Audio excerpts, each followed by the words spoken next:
Windows crashes can happen for various reasons, but they aren't necessarily frequent for all users. Here are some common causes. RAM issues. Faulty or failing memory can lead to system crashes, especially when Windows tries to access corrupted data. Driver problems. Outdated or incompatible drivers can cause instability, leading to blue screen errors. Hard drive failures. A failing storage drive can result in crashes, particularly if Windows can't access critical system files.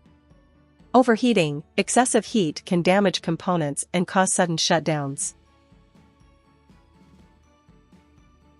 Software conflicts. Certain applications or updates may introduce bugs that lead to system instability.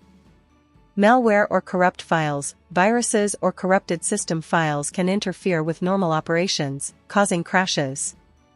Windows Defender issues. Some users have reported that Windows Defender's real-time protection can trigger crashes. If your system crashes frequently, checking event logs, updating drivers, and running diagnostics can help pinpoint the issue. Step 1. Boot into safe mode.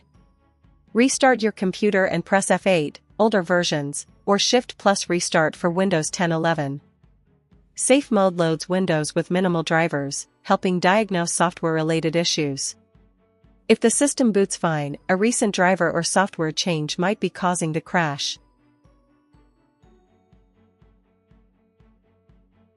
Step 8. Perform a system restore.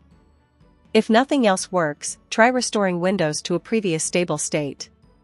Search System Restore in the Start menu. Select a restore point before the issues began. Follow the prompts to revert changes. Pro tip: regular backups and updates help prevent crashes. Consider using backup and restore to keep your files safe.